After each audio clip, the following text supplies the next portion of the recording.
Welcome to the Land Investing Business Secret Podcast, where each short episode we talk about the strategies, experiences, and the tools to help you launch, grow, and scale your land business. Learn how to find freedom within your own business, find out ways to build consistency in your processes, and hear how other everyday land investors are winning so you can get to the next step closer to building your dream life through your land business. And I'm your host of the Land Investing Business Secrets Podcast by Pebble, Jesse Kwong. Hey, how's it going? This is Jesse of the Land Investing Business Secrets Podcast.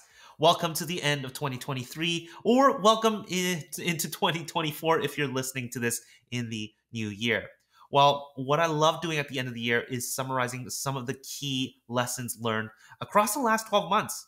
So what I've done on this episode is pulled out 23 lessons from all the previous guests I've had in the last 12 months. So I hope you enjoy this episode here as I condense some of the best learnings in the last year of 2023. Enjoy this episode. What are those typical things you typically hear from people who, what do they ask you when it comes to, AI or Betty, and how do you guys sort of address that? In our society as a whole, there's knowledge, there's awareness of AI, but the knowledge is very thin, and myself included. The main question we get is, but how does it work?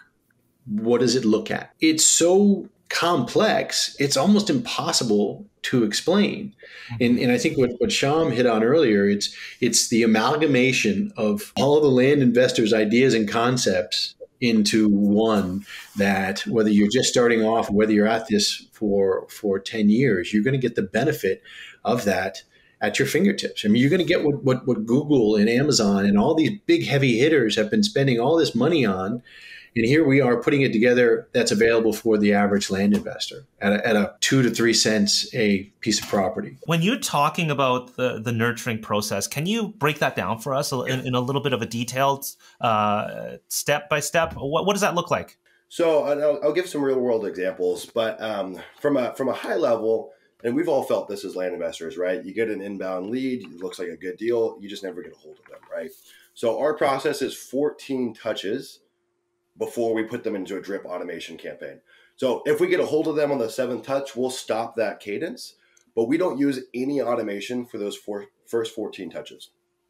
A lot of those are going to be done on the phone.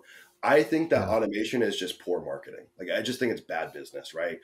If someone goes dark on us, fine, we'll put them on a drip campaign. But it's like that people can see through that, right? The days of the internet marketing with a drip campaign working, like that's like 20 years ago. That's not today. So we do 14 touches.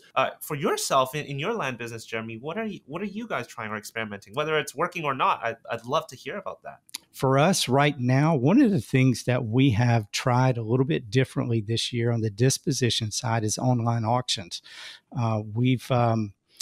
We've not really done that a lot in the past, and I'll work with brokers in different areas that we, participate in. And one of the brokers that we've worked with has approached me and says, "Hey, I've got this auction license, and I can do this if you're ever interested." And that's tell me more.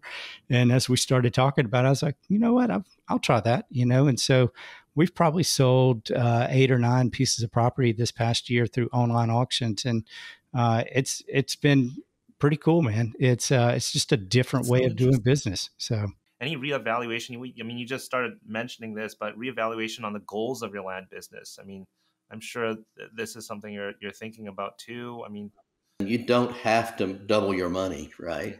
To have a decent income flow or from doing the land business. One of the things I've pondered is looking at buying properties that I already know people want to sell. And so whether that's long days on market or expired listings, and making offers that certainly will be lower than what somebody was hoping they would get. But at the same time, it's a different conversation than the blind offer or neutral letter conversation. Margins from a percent of return may not be as large, but and there's a larger capital requirement as you move up, but that's not a barrier. So, what would you say is another thing people should have down here as they sort of start accelerating their business? Okay, I'd say accelerator or secret number 2 is go after bigger deals immediately. When you start to look at the man hours and the cost, as mailing costs go up, postage goes up, like everything, right? We're in an inflationary period. Everything's going up. So if you're going to stick a stamp on something and send it, why wouldn't you target a $100,000 property instead of a $10,000? Early on, it gives you these outsized returns. Okay. And those outsized returns allow you to really stack like a cash preserve. And you're now can use that cash reserve as your operating capital. You're now kind of playing with house money immediately. That's where you want to be. So you want to start out doing bigger deals so that you can kind of front load your career with that versus starting really small, trying to build this big snowball. It takes a long time to do. You have a lot of experience for asking for help. How do you ask for help? I think that comes with time and experience, because in the very beginning, I didn't. I very much sat back and listened, and then when I had a question, I would, shyly ask. But as I became more involved in the community and, make the friends and just got comfortable talking to people and starting to understand what the whole land industry was about, then I could kind of hold my own and ask my own questions and understand what it is. And even if I don't to this day, it's like everybody's just so open to help that it makes it easier for you to ask questions. And I tell people all the time, I have people all the time that are like messaging me that like names I've never seen before. And they're like, hey, can you help me with this? Like, sure, why not? I don't recognize you at all, but you're out here, you're asking a question, I'm going to help you out. So I do try to pay it forward in that respect. I think this is for all entrepreneurs too. Like, be very clear about how you want to go about your business and health first, family first, because burnout is real, isn't it, Paul? Big time. I've gone through it on both my career as a firefighter and the land. So I've got both to pull from. I know the warning sign's a little better now, but the thing is, this is for people to remember, you don't need to burn your ships to get out and launch. Get out and launch, take your time, do the right steps, put the right people and processes in place. Good book I just read. I wish I had read it a long time ago. It's called Who, Not How by, I think it's Dan Sullivan. That kind of like, oh, duh, hello, mindset shift for me. So now I'm working on making sure I get the right who's in place before I start to scale up, which is why I'm aiming for 2-3 deals in this new method of land sale. Just to, let's get my feet wet in this new thing and start out slow. We'll get there eventually. Rome wasn't built in a day, and neither is your land business. How you approach land and what you're doing with land right now. So at the beginning, I just try to wholesaling in the areas that are very cheap. For example, I buy land for $1,000, and the next day I sell them for $2,500. Right. So that's a nice return and nice margin, but it wasn't very good for me. So which basically you do only land flip in the major markets, but not inside. It's kind of like a donut strategy, right? You go surrounding the major markets. So infill lots, major markets, that's what I do right now. Our profit this year is almost 900,000. So any big lessons you got out of this that, again, our listeners might be able to take out of it, or, whether it's something that you learned about yourself or about, technically, was there any sort of things that you that can point out here that is like, okay, that was interesting? Okay, there was a lot for me to learn. And you know what? That's one thing. Like, yeah, you got to be open to learning. You got to be open to all the different, I guess, strategies there are out there, right? There isn't just one way to buy and sell land.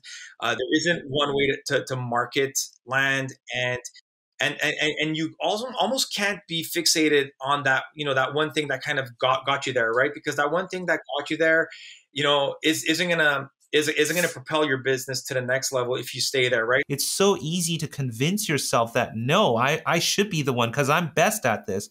Can you talk to us a little bit and convince the listeners here that, listen, there is a huge payoff to this over time? The purpose of a business is to build a commercial enterprise that works without you.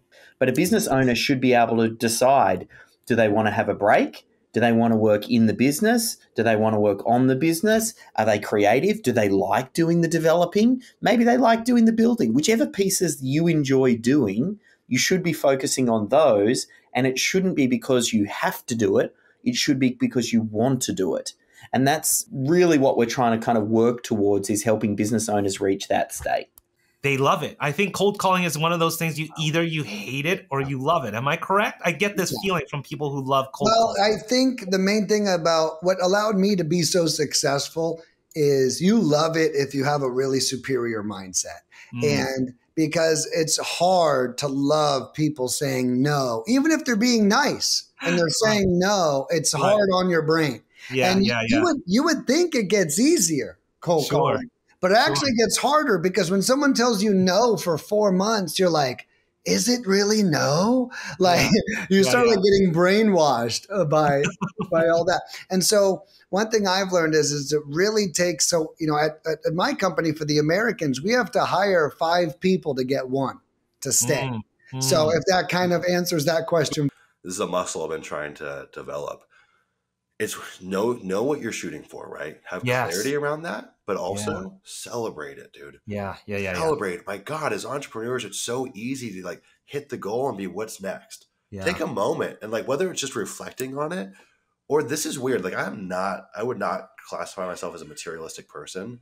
But I've had to give myself carrot sticks as a little thing to say that train your brain. When you check off that win, give yourself a treat. I know some people are like so against that. Like, no, don't incentivize yourself like that. I think it's totally fair, whether it's a trip, taking your girlfriend out to dinner, or your partner out to dinner, like whatever it may be, do something to recognize your accomplishments. Absolutely. It's so easy to just sidestep that and just be like, all right, what's next? It's just not how I'm trying to live my life anymore. There's a lot of different strategies, but one of the strategies that I teach in my course is I just want to get a response. I really want to figure out who the owner of the property is because I'm in this game, hopefully for the next 10 years. I mean, that I would love to get the verified cell phone number of the owner of this property and drip them texts every quarter for the next 10 years. Get them on my get them on my email drip, maybe do a call every once in a while just to see how things are going. So that's my ultimate goal. I am not, I mean, of course I want to get a deal, but I've really tried to coach my team of we're not just going to go for the kill right now. We want to build a relationship. Maybe we want to go a little bit more like, have you considered selling? Are you looking, would you consider an offer? Because you're just going to get a little less response. But for me, I've got 4 VAs that are doing texting. I'm okay getting a little more response because I have the personnel to be able to do the qualification and have a little more time doing the response. Does that make sense? All right, so I hope you're enjoying all the key lessons that you're getting out of this episode here as we summarize all the key lessons in 2023. Now, you might be a land investor who has a strategy down, who knows the pockets to work out of, but you're finding yourself constantly in all the operational stuff, doing all the repeatable tasks, doing all the things that just annoy you and doesn't really move the business forward. And you feel that pull to be in the position where you're going to actually make the big changes or the 10x growth strategy changes in your business, but you can't because you're held back by all the different things that you're always getting involved with. All the administrative stuff, all the operational stuff, all the marketing stuff, when you really should be in the seat of moving the business forward. And this is what my challenge is all about. We call it the Dirt Hacker Challenge. It is a 5-day challenge to give you the blueprint on the strategies and ways of how to actually put your business on autopilot. Going through things on like, how do we automate our business? How do we build processes? And how do we hire team members? Essentially, how do we scale our business? You know how the land business works now, but you have no idea of how to actually start building in repeatable systems and processes into your business. If this is something you're feeling, head over to dirthackerchallenge.com and join me on this 5-day challenge as I give you the blueprint and some of the strategies to be able to buy back your time and scale your land investing business. That's dirthackerchallenge.com. I'll see you guys there. Anyways, enjoy the rest of this episode. What is your biggest challenge right now? What are you coming across right now that is a big challenge for you? My list is a little bit of a mess. I got about 1,000 properties that I could take any of those properties, but I don't know which ones I have skip trace correctly, which ones are kind of a skip trace, which one did I skip trace myself? I mean, seriously, if I could find time to scrub my list and then hire somebody full-time to help me cold call, right, I think I would be very much in business. Yeah, no, seriously, that's it. Everything else, I mean, I have the website with you. People can go in there. I got the voicemail to receive phone calls. I mean, all those little things are done. It's just the list. It's always about the list. You know, if you were to say houses, let's say the difficulty of houses at 100%, you know, managing contractors, managing this and inspecting this and all that kind of stuff versus land, where would land sit on that scale of between, you know, 100 to 0?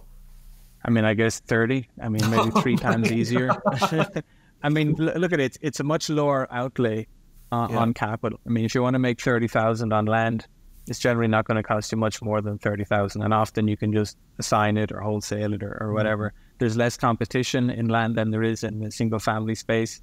It's more flexible and scalable. Going from flipping 2 houses a month to 10 houses a month, you need a totally different business with a totally different financing machine. You need a lot of different bums on seats. But to go from owning 2 lots to owning 10 lots, I mean, maybe you need another VA. But that's it. It's not a whole lot extra. It's just a few more lines on a spreadsheet. So how do we build that trust? That means that on your website, you need to be fully transparent about what you do, how you do it. You need to be seen as helpful. So that's why on our websites, we'll do things like videos, how-to guides, ebooks, checklists, listicles. You know, we'll provide all of these different things that will allow the landowner to, 1, get to know you, but number 2, see that you are trustworthy and that you're credible and that you know what you're talking about. Now, the catch-22 to that is someone's listening and they're like, but I don't know how to write an ebook, or maybe I haven't done enough deals to be credible yet. That's where marketing comes in, Jesse, because we make it like you are. It's where you need a good content writer, a good copywriter, and a good designer. I notice you are someone who fully believes in leveraging people. Yes. How did you get there? So here's the secret, guys. It's actually laziness. So in school, I'm 34. In elementary school, Mark Twain was required reading. And one of the stories of Mark Twain is the Tom Sawyer story. He gets in trouble. He has to paint the fence. He gets in trouble. His aunt makes him paint the fence outside the house. And he doesn't want to paint the fence. So he makes it look really fun. And then he convinces the other neighborhood kids to paint the fence. And then before you know it, he's got a whole crew and he's just supervising. I think that's a little bit of a negative twist to put onto delegation, but that's the way I view it, is that I actually just don't want to do the work. And I'm okay if they mess it up.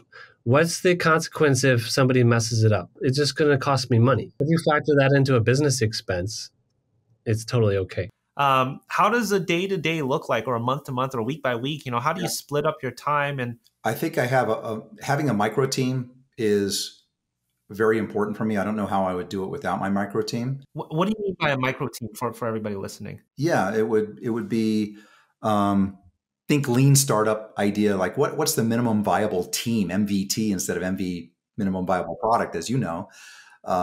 So minimum viable team for me started out as the first virtual assistant. So that's my micro team: acquisitions manager, salesperson, VA, EA, executive assistant. And then I have a couple other people that I actually have a texting VA that works part-time.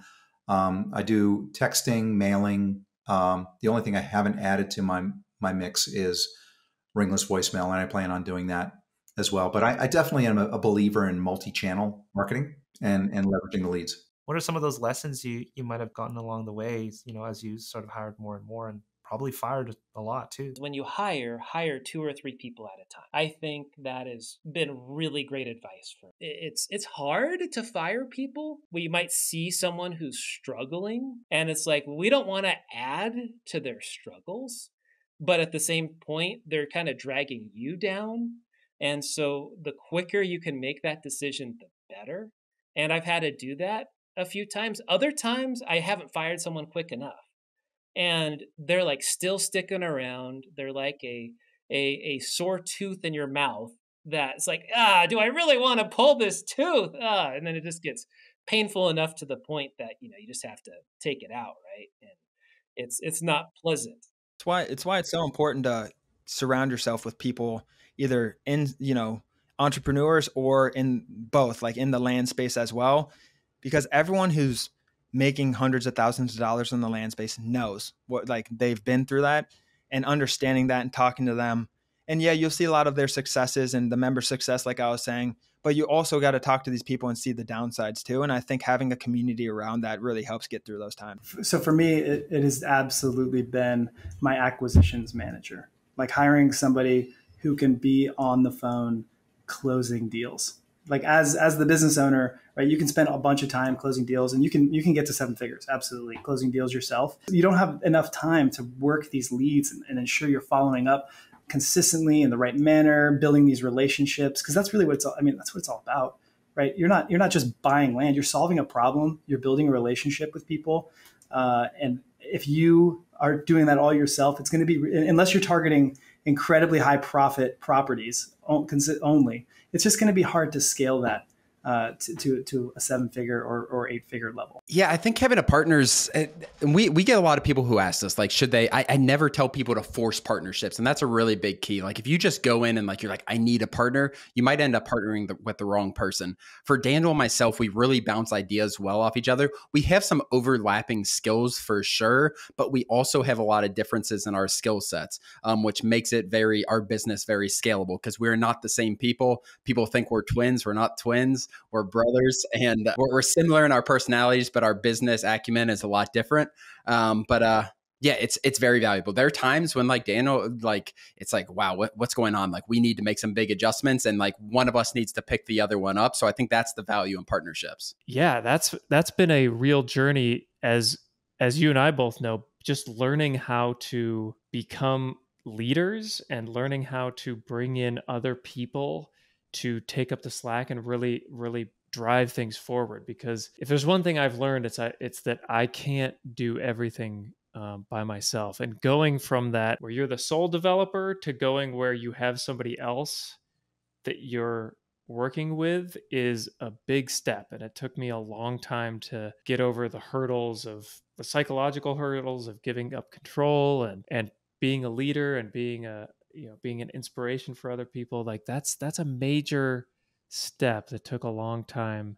But now looking back, it's been a really awesome journey for both of us. Like we now have a team of really great people who are doing awesome stuff, and we can sort of get our heads out of the sand and look down the road a little bit. Before you stop this episode or hit the next episode, I want to personally thank you for listening to this episode of the Land Investing Business Secrets podcast by Pebble. If you found this helpful, we'd greatly appreciate any awesome reviews and ratings on whichever platform you are listening to this on. And if you have 2 minutes and wanted to step it up even more and help others, feel free to share this in other Facebook groups or pages or any communities, giving others a heads up of the Land Investing Business Secrets podcast or the specific episode that may help them on their land investing journey. Once again, thanks so much for listening, and catch you on our next episode.